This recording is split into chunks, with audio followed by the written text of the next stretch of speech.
Биз үйлөнгөнүбүзгө 12 жыл болду, 13 жыл дегенде төрөдүм баламды. Биопсиянын натыйжасында тирүү уруктук алса болот. Эркектер негизи эң биринчи урологко кайрылышы керек. Булар себепчи эле болот, бир гана Кудайдан. Аялдарда жумуртка клеткалары калбай калган болсо, анда алар донордун жумуртка клеткасын колдонуп эко жасатышса мүмкүн. Негизи ошол өзүнүн бир туугандарын донор кылышса болот. Барбаган жерибиз калган жок. Бүт жерин баарын кырдык. Стресс аябагандай көп. Ошонун негизинде азыр эрте климакс болуп жатат. 35 жашка чейин төрөгөнгө аракет кылыш керек. Жолдошума эле ошо ыйлап аткан боюнча эле айттым да. Баарын айтып эметкенде баары ыйлап сүйүнүштү да. Негизинен аялдарда жумурткалардын сапаты 35 жаштан 40 жаштан кийин азайып баштайт.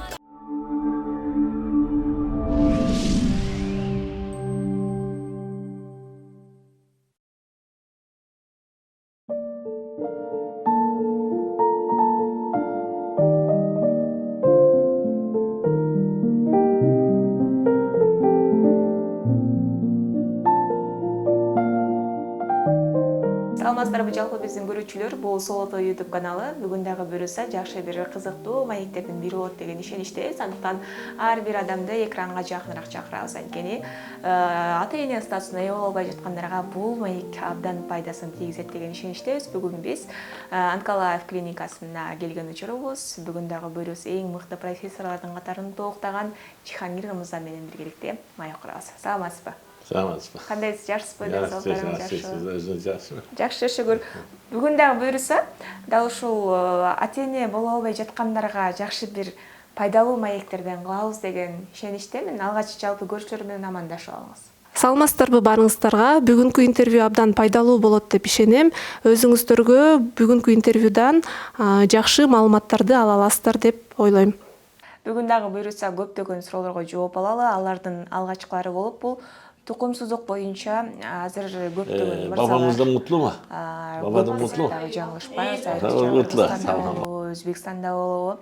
Алар биринчи кезекте эле кайсыл жактарга кайрылыш керек? Деги эле Кыргызстанда бул жагы кандай? Мырзалар көбүрөөк барабы же айымдар көбүрөөк барабы?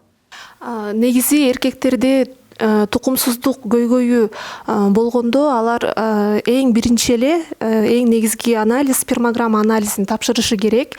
Эгерде спермограмма анализин тапшырганда спермасы 0% болуп чыкса, анда биопсия жасатышы керек. Бул биопсия жасатканда ошол статистикага таянсак 50%-инде тирүү уруктуктар чыгат биопсиянын негизинде. Биопсия ошол кайсыл учурда жасатылат? Эгерде эркектин жумурткасы чоң болсо жана анын гормондорунун бардыгы баланста болсо, жакшы болсо, анда ошол биопсия жасап, биопсиянын натыйжасында тирүү уруктук алса болот. Бул учурда эркектер негизи эң биринчи урологко кайрылышы керек. Бирок спермограмма тапшырып, анан ошол биопсия жасалып, жанагындай тирүү уруктук алынганда, ал уруктукту дароо тоңдуруш керек. Ошондуктан ал үчүн дароо тоңдуруп, ошол сапатын жоготуп албаш үчүн алар эко центрлерге кайрылса жакшы болот. Анткени эко центрлердин өзүнүн жабдыктары бар атайын тоңдурганга.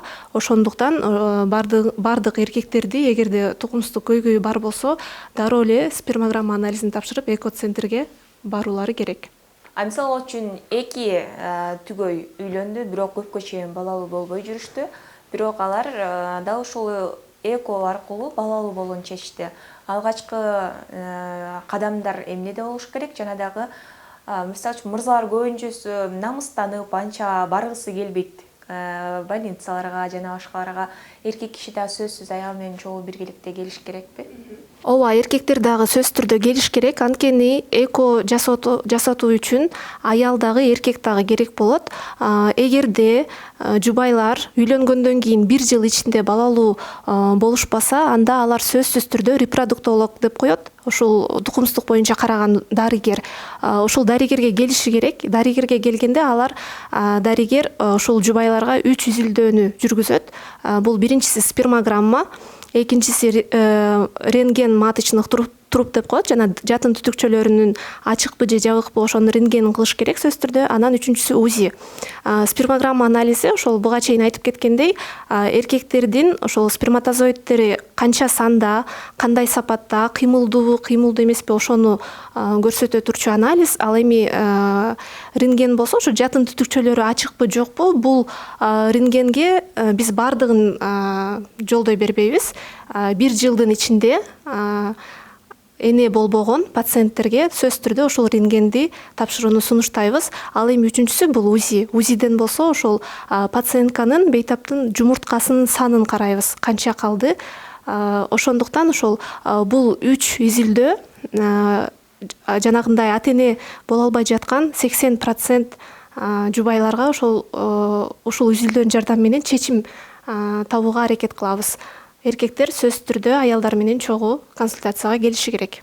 Ал эми дагы да болсо баса белгилеп кетүүчү нерселер, экого болгон көрсөтмөлөр кайсылар?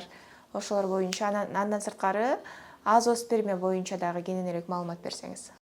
Ооба, мен буга чейин айтып кеткендей, жанагындай түтүкчөлөр жабык болгон учурда эко жолу менен гана балалуу боло алышат. Ал эми бул түтүкчөлөрдү ачуу боюнча операциялар негизи көбүнчөсү ийгиликсиз өтөт. 5%-инде гана ачылышы мүмкүн. Ошондуктан биз эгерде пациенттин түтүкчөлөрү жабык болсо, анда эко сунуштайбыз. Анткени внематочная беременность деп коет орусчасы, ошолго алып барышы мүмкүн.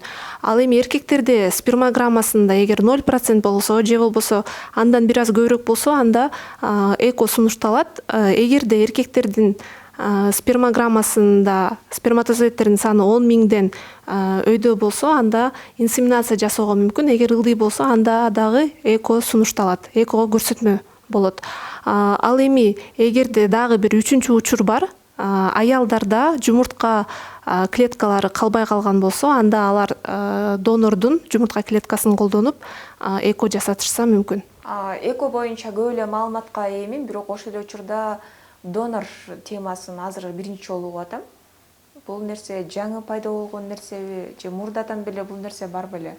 Донор боюнча маалымат айта кетсек, бул ошол көптөгөн өлкөлөрдө бар, мисалы Швейцарияда бар, Казакстанда бар, Кыргызстанда да бар. Эгерде мындай учурлар болот, эркектерде сперма такыр жок болгон болот, ал эми аялдарда да жумурткасы калбай калган учурлар болот. Эркектерде болсо жанагындай биопсия жасагандан кийин дагы сперма такыр чыкпай калышы мүмкүн да, тирүү уруктуктар. Ушундай учурда донордук биоматериалдарды колдонуп ата эне болуу шансы бар. Донор болгондо алар негизи ошол өзүнүн бир туугандарын донор кылышса болот, анткени мындай учурда бала өздөрүнүн тукумуна окшош болот да. Эгерде бир туугандары негизи эле ошол жакын туугандары жок болсо, анда мындай донорлордон алышат. Аялдардын эгер жумурткасы жок болсо, ошол донордун жумурткасын алат. Эркектин жумурткасы жок болсо, уруктугу жок болсо, анда эркектин донордун уруктугун алышат. Эгерде күйөөсүнүн спермограммасы жакшы болсо, анда күйөөсүнүн эле сперматозоидин уруктугун алабыз. Жана донордун жумуртка клеткасын алып, экөөнү уруктандыруу жүргүзүп, андан соң уруктандыргандан кийин пайда болгон эмбрионду ошол аялынын эле маткасына жайгаштырабыз. Ошондо ал донордук клетканын жардамы менен, бирок эркек өзүнүн күйөөсү болуп жатат, күйөөсүнүн сперматозоидин колдонуп балалуу болушат. Ошондуктан күйөөсүнө окшош болот баласы. Бул нерсенин жасалуу жолу канчалык деңгээлде оорчулук жаратат ба, эко жасаткандабы оорутпайбы деген суроолорго жооп алгым келип турат.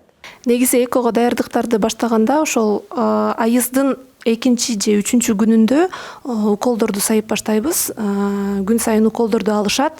Андан кийин жумурткаларды топтоо процедурасы башталат. Жумурткаларды топтоо процедурасында биз жергиликтүү анестезия деп коет, ошондой беребиз. Жумурткаларды болсо ошол атайын катетер бар, узун катетер, ошону трансвагинально салып, жумурткаларды топтоп алабыз. Бул процедура 5-10 минуттан эле ээлейт жана эч кандай оорчулукту сезбейт пациент. Ал эми кээ бир пациенттерди уктатпай, ошо жана анестезия колдонбой дагы топтоого туура келет. Ал убакта дагы ошол трансвагинально салып эле жумурткалар топтоп алат, эч кандай оору сезишпейт. Ал эми андан кийин жумуртканы топтоп алгандан кийин уруктандыруу жүргүзүп, жанагындай жатынга салуу процедурасы убагында, подсадка деп коет орусча, анестезия эч кандай колдонулбайт. Жөн гана трансвагинально катетер аркылуу киргизип, эмбриондор жайгаштырылат. Ал эми ошол эко жасатуу учурунда гормоналдык көбүрөөк дарыларды ичишет, андан сырткары айымдардын эң башкы коркунучу бул кошумча салмакка ээ болуп калуусу, көбүрөөк толуп кетүүсү, андай нерселер болбойбу мында? Негизи биздин бул гормоналдык дарылар килограмм деле кошпойт, жөн гана ошол бир аз суу кошушу мүмкүн. Ошондуктан пациент 1 же 2 килограммга толушу мүмкүн. Бирок пациенттин ошол табитин ачышы мүмкүн. Ошол табит ачылгандыктан бейтап аябай тамак жеп, андан толуп кетиши мүмкүн да. Эгерде тамакты аз жеп, өзүнүн чеги менен жесе, анда толбойт. Рахмат. Азыркы учурда көпчүлүк айымдардан бул нерсени байкап атабыз. Анткени мурда биздин апаларыбыз бир 40 жаш, 45 жаштан өткөндөн кийин климакс деген нерсеге учурачу. Бирок азыр байкагандай эле эрте эле, бир 30-35 жаштында эле ушул нерсеге душар болуп атат. Алар кантип эне болуу статусуна ээ боло алат, же болбосо ошол бойдон токтоп калабы алардыкы? Негизи азыркы учурдагы ошол жашоонун шарттарына жараша стресс аябагандай көп. Ошонун негизинде азыр эрте климакс болуп жатат. Ошондуктан негизи эле ошол 30 жашка чейин балдарды төрөгөнгө үлгүрүп калышса жакшы болот. 35 жашка чейин төрөгөнгө аракет кылыш керек. Анткени 35 жаштан кийин ошол жумурткалардын дагы сапаты начарлайт. Ал эми эко жасатууда мисалы 40 жаштан кийин шанс аябагандай түшөт, 10% эле болуп калат. Айтып калдыңыз, көбүнчөсү энелик жумурткалар, андан сырткары атанын эркектердин уруктугу жок болуп калып жатат депчи, бирок ошолорду кандайдыр бир деңгээлде жакшыртууга мүмкүнчүлүк барбы? Негизинен аялдарда жумурткалардын сапаты 35 жаштан 40 жаштан кийин азайып баштайт. Биз мындай пациенттерге мисалы 1-2 ай атайын дарылоо курсун өткөрөбүз, андан соң эко жасатабыз. Ал эми биздин эркектерге дагы ошо спермограмма, сперматозоидтердин сапатын көтөрүү үчүн аларга дагы ушундай гормоналдык дарыларды беребиз, витаминдерди беребиз. Андан соң эко жасалат. Эко аркылуу 2 жуп балалуу болду дейле. Бирок алар экинчи дагы балалуу болгусу келет. Алар эмне кылыш керек дагы да болсо. Балким алардан калган эмбриондорду кайрадан колдонуу мүмкүнчүлүгү барбы? Тоңдурулат деп дагы баса белгилеп калдыңыз эле. Негизи дүйнөлүк практикада бардык клиникаларда тоңдуруу процесси аябагандай өсүп өнүгүп жатат азыркы учурда. Мисалы биздин клиникада дагы ушул аялдарда эмбриондорду дароо жатынга салбай туруп, биринчи тоңдуруп коюп, андан кийин 1-2 айдан кийин салганда эко ийгиликтүү болуп жатат. Ал эми эгерде мисалы жубайлар бизге келишти, эко жасатышып, балалуу болушту, бирок 1-2 эмбриондору да калып калган болсо, алар аны тоңдуруп коюп, 5 жылга чейин сакташы мүмкүн. Андан кийин кайрадан алар менен эко жасатышы мүмкүн. Жасата алышат. Ал эми дагы мындай бир учур бар, эгерде кыздар же эркектер жанагындай рак оорусуна чалдыгып калган болушса, анан ушул операция жасата турган болушса, алар бизге келип операцияга чейин өзүнүн биоматериалдарын, кыздар ошол жумуртка клеткаларын, ал эми эркектер өзүнүн уруктуктарын бизге тоңдуруп сактап коюшса болот. Анткени тоңдуруп сактап коюшса алардын сапаты начарлабайт. Негизи эле ушул тоңдуруу боюнча дүйнөлүк клиникаларда ошо дүйнө жүзү боюнча тоңдуруу процедурасы аябагандай өсүп өнүгүп жатат жана кош бойлуулукка ошол 100% кош бойлуулук алууга мүмкүнчүлүк жаратылууда. Ал эми алар кайрадан балалуу болгусу келбесе, алардын эмбриондору эмне болот? Негизи мындай учурда бизде ошо мыйзамдар бар. Эгерде кимде ким эмбриондорун тоңдуруп коюп, бирок эмбриондор керексиз болуп калган учурда алар келишет, клиникага келип, атайын документ бар, ошого кол коюшат. Биздин эмбриондорду жок кыла берсеңиздер болот деген документке кол коюшат. Кол койгондон кийин биз ал эмбриондорду жок кылабыз. Негизи эле көпчүлүк эле дал ушул эмбриондорду жатынга орноштуруудан мурда алардын жынысын билсе болобу, кызбы же балабы? Кимдир бирөөгө кыз керек болсо, кимдир бирөөгө уул, ошол боюнча. Мисалы бизге үй бүлөлөр келет ар кандай.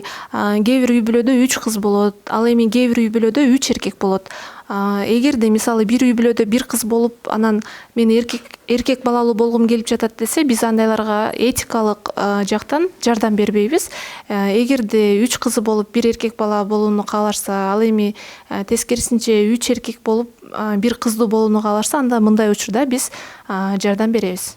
Экону бул тукумсуздуктан арылууга жакшы бир жол катары эсептеген түгөйлөр бар, бирок эмнегедир чечим кабыл алуудан корккондор, анткени эко аркылуу дагы бала жасатабыз деп, бирок жыйынтык ала албагандардан анча мынча сөз угуп, бирок чечимге келе албай жаткан түгөйлөргө сизден кандай кеңеш болот? Негизи азыркы учурда дүйнө жүзүндө экого 100% кепилдик бир да клиника бербейт. Ийгиликтүү болгон эколордун жалпылап статистика боюнча 40-70% түзөт дүйнө жүзү боюнча. Ал эми ошол жалпы айтсак, эгерде келген жубайлардын, аялдын жумурткасы жакшы болсо, эркектин уруктугу жакшы болсо, анда ийгилик жыйынтык дагы аябаганда ийгиликтүү болот да. Ал эми биздин клиникага келсек, негизи клиникада ийгиликтүү болгон учурлар көп. Биздин статистикабыз ал жагынан жакшы. Мисалы бир айда 50-55% ийгиликке жетишсек, ал эми бир айда 75% болуп, ар дайым ай сайын өзгөрүп турат. Ал эми ушул балалуу болууну эңсеген жубайларга келгенде, алар биздин клиникага келгенде дароо эле ошол боюнда болуу максатын көздөп келишет. Биз аларды түшүнөбүз, ооба, бирок ушул жалган үмүт берүүдөн ар дайым баш тартабыз. Биз аларга жардам кылганга аракет кылабыз. Биз жөн гана себепчи болобуз. Ал эми ошол 100% гарантия бере албайбыз. Жөн гана себепчи болуп жардам беребиз. Калганы бардыгы Кудайдан болот.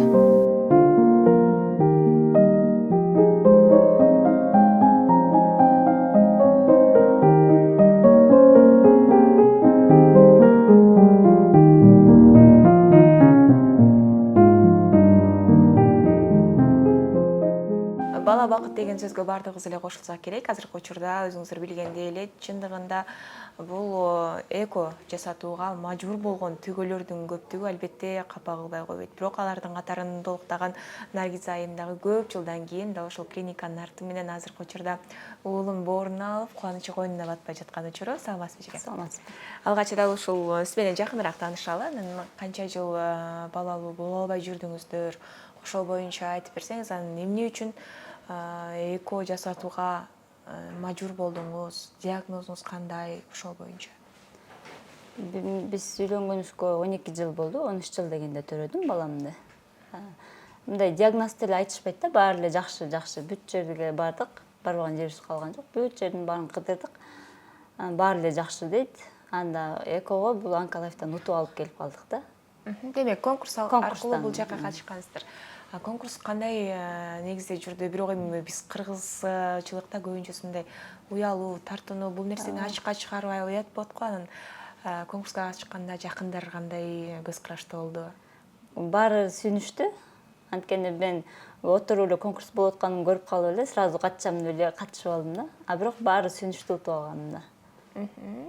Чечим кабыл алуу деле оор болду. Сизде деле коркунуч болдубу? Көпчүлүк эле болбой калсачы, жөн гана үмүттөндүрүп үмүтүбүздү үзүп салсачы деген нерселер болушу мүмкүн. Менде утуп алганда коркунуч болгон жок да. Монтип лечение башталып, уже эме болуп баштаганда посадка болот дегенде менде коркунуч болду да.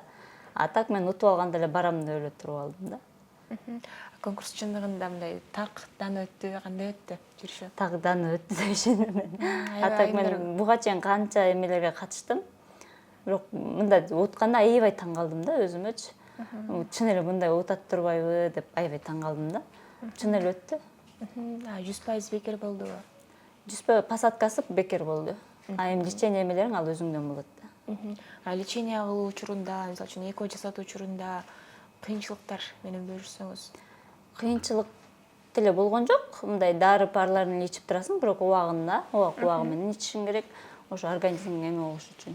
Убагы менен ичип турушуң керек да. Так мындай кыйынчылык деле болгон жок. Негизи эле көпчүлүк эле ушул клиника тандоодо аябай коркунучка дуушар болушат чындыгында. Онкологиянын жакшы тараптары эмнелер экен? жакшы тараптары келгенде жакшы кабыл алышат да.